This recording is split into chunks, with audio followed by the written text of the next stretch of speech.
भगवान विष्णु के 8वें पूर्णावतार और हिंदू धर्म के पुनर्संस्थापक लीलाधारी श्री कृष्ण ने यूं तो कई चमत्कार किए थे, जैसे जन्म लेते ही जेल के दरवाजे खुल जाना, यमुना में उफान के बावजूद यमुना द्वारा रास्ता देना, बहुत ही छोटी सी उम्र में पूतना, कालियानाग, कंस, चाणूर और मुष्टिक का वध करना। लेकिन हम यहाँ सिर्फ 7 ऐसे चमत्कारों के बारे में बताना चाहते हैं जो कि सिर्फ कृष्ण ही कर सकते थे।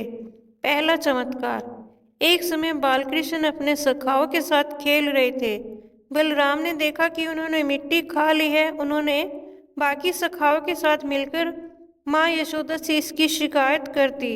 यशोदा माँ तुरंत आई और कान पकड़कर पूछने लगी कि क्या तूने मिट्टी खाई है भगवान? श्री कृष्ण अपना मुंह बंद कर गर्दन हिलाकर बताने लगे कि नहीं खाई है। माँ ने कहा, मुंह खोल, तेरा देखती हूँ कि खाई कि नहीं। कृष्ण ने मुंह खोलकर कहा, ये सभी मित्र झूठ बोल रहे हैं माँ। ऐसा कहकर कृष्ण ने अपना मुंह खोल दिया।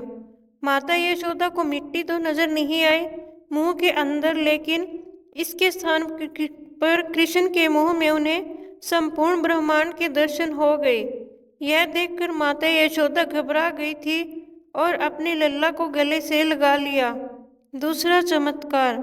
भगवान श्री कृष्ण और बलराम उज्जैन अवंतिका में संदीपनी ऋषि के आश्रम में पढ़ते थे।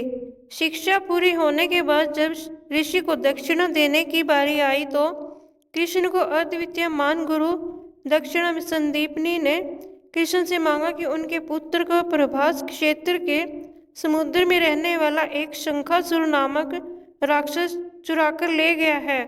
वह समुद्र में डूब गया है, आप उसे वहां से ले आए। गुरु की यह बात सुनकर श्री कृष्ण और बलराम दोनों ही प्रभास क्षेत्र के समुद्र तट पर गए और समुद्र देव से कहा कि हे गुरु के पुत्र को लौटा दे। समुद्र ने उत्तर दिया, यहाँ पर कोई बालक न है। तब समुद्र ने बताया कि पंचजन्य नामक समुद्री दैत्य जो शंखासुर नाम से भी प्रसिद्ध है, संभवतः वह बालक को खा गया है। कृष्ण बालक की खोज में समुद्र में उतरे। वहां उन्होंने पंचजन्य शंख में छिपे दैत्य को देखा। दैत्य का उदर चीरा तो कृष्ण को वहां पर कोई बालक नहीं मिला। तब शंखासुर के शरीर का शंख लेकर कृष्ण और बलराम यम के पास पहुंचे। यम में पंचजन्य शंख बजाने पर अनेक गण उत्पन्न हो गए। यम ने दोनों भ्राताओं की पूजा करते हुए कहा, हे सर्वव्यापी भगवान, अपनी लीला के कारण आप मानव स्वरूप में हैं। मैं आप दोनों के लिए क्या कर सकता हूँ? श्री कृष्ण ने कहा, हे महान शासक, मेरे गुरुपुत्र को मुझे सौंप दीजिए, जो अपने कर्मों के कारण यहाँ लाया गया था। तब श्री कृष्ण अपने गुरु संदीपनी के पुत्र को लेकर उज्जैन आए और उन्होंने उनके पुत्र को जीवित सौंप दिया। तीसरा चमत्कार। भगवान कृष्ण के पहले इंद्रोत्सव नामक उत्तर भारत में एक बहुत बड़ा त्योहार होता था। भगवान कृष्ण ने इंद्र की पूजा बंद करवाकर गोपोत्सव, रंग पंचमी और होलिका का आयोजन करना शुरू किया। श्री कृष्ण के निवेदन पर स्वर्ग के सभी देवी और देवताओं की पूजा बंद हो गई। धूमधाम से गोवर्धन पूजा शुरू हो गई। जब इंद्र को इसके बारे में पता चला तो उन्होंने प्रलयकालीन बादलों को आदेश दिया कि ऐसी वर्षा करो कि ब्रजवासी डूब जाएं और मेरे पास क्षमा मांगने पर विवश हो जाएं। जब वर्षा नहीं थमी और ब्रजवासी कराहने लगे तो भगवान श्री कृष्ण ने गोवर्धन पर्वत को अपनी अंगुली पर धारण कर उसके नीचे ब्रजवासियों को बुला लिया। गोवर्धन पर्वत के नीचे आने पर ब्रजवासियों पर वर्षा और गर्जन का कोई असर नहीं हो रहा। इससे इंद्र का अभिमान चूर हो गया। बाद में श्री कृष्ण का इंद्र से युद्ध भी हुआ और इंद्र हार गए। चौथा चमत्कार। महाभारत में युद्ध क्रीड़ा के समय युधिष्ठिर ने द्रौपदी को दांव पर लगा दिया और दुर्योधन की ओर से मामा शकुनी ने द्रौपदी को जीत लिया। उस समय दुशासन द्रौपदी को बालों से पकड़कर घसीटते हुए सभा में ले आया। जब वहां द्रौपदी का अपमान हो रहा था तब भीष्म पितामह द्रोणाचार्य और विदुर जैसे न्यायकर्ता और महान लोग भी बैठे थे, लेकिन वहां मौजूद सभी बड़े दिग्गज मुंह झुकाए बैठे रह गए। इन सभी को उनके मौन रहने का दंड भी मिला। देखते ही देखते दुर्योधन के आदेश पर दुशासन ने पूरी सभा के सामने ही द्रौपदी की साड़ी उतारना शुरू कर दी। सभी मौन थे। पांडव भी द्रौपदी की लाज बचाने में असमर्थ हो गए। तब द्रौपदी ने आंखें बंद कर वासुदेव श्री कृष्ण का आह्वान किया। द्रौपदी ने कहा, हे गोविंद, आज आस्था और अनास्था के बीच जंग है। आज मुझे देखना है कि ईश्वर है कि नहीं। तब श्री हरिकृष्ण ने सभी के समक्ष एक चमत्कार प्रस्तुत किया और द्रौपदी की साड़ी तब तक लंबी होती चली गई जब तक कि दुशासन बेहोश नहीं हो गया और सभी सन्न नहीं रह गए। सभी को समझ में आ गया कि यह चमत्कार है। पांचवा चमत्कार। भीम का पौत्र और घटोत्कच का पुत्र बर्बरीक अत्यंत ही मायावी और शक्तिशाली था।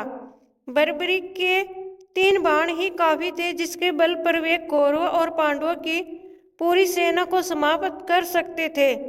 युद्ध के मैदान में भीम पौत्र बर्बरीक दोनों खेमों के मध्य बिंदु एक पीपल के वृक्ष के नीचे खड़े हो गए और यह घोषणा कर डाली कि मैं उस पक्ष की तरफ से लड़ूंगा जो हार रहा होगा।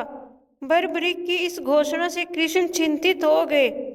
तब भगवान श्री कृष्ण ब्राह्मण का वेश बनाकर सुबह बर्बरीक के शिविर के द्वार पर पहुंच गए और दान मांगने लगे। बर्बरीक ने कहा, मांगो ब्राह्मण, क्या चाहिए।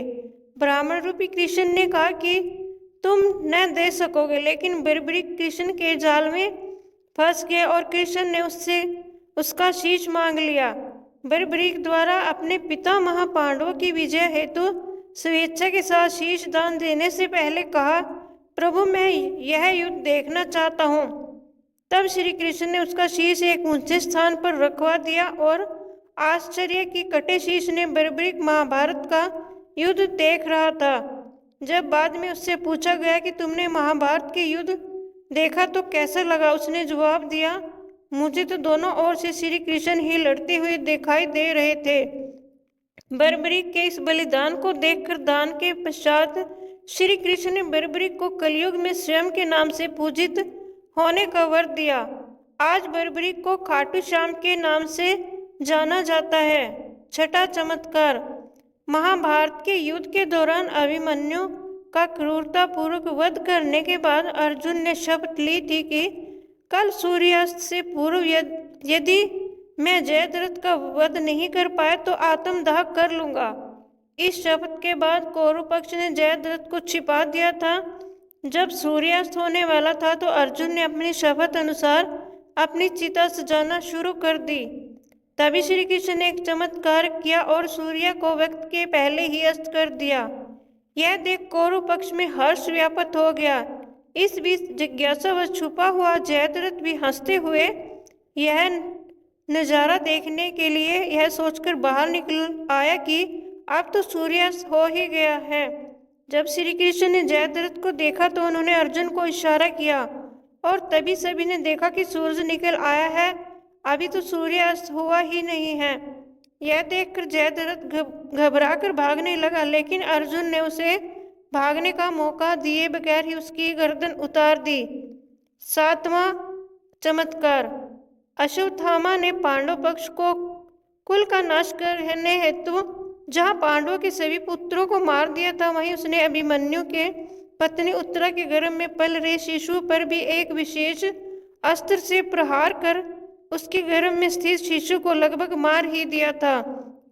यह देखकर कृष्ण ने अश्वत्थामा से कहा, उत्तरा को परीक्षित नामक बालक के जन्म का वर प्राप्त है, उसका पुत्र तो होगा ही। यदि तेरे शस्त्र प्रयोग के कारण मृत हुआ तो भी मैं उसे जीवित कर दूंगा। वह भूमि का सम्राट होगा और तू नीच अश्वत्थामा तो इतने वधों का पाप ढोता हुआ 3000 वर्ष तक निर्जन स्थानों में भटकेगा। तेरे शरीर से सदैव रक्त की दुर्गंध निश्चितरन होती रहेगी। तू अनेक रोगों से पीड़ित होता रहेगा। वेदव्यास ने श्री कृष्ण के वचनों का अनुमोदन किया। दोस्तों, मेरी यह वीडियो देखने के लिए आपका बहुत बहुत धन्यवाद। जय श्री कृष्ण।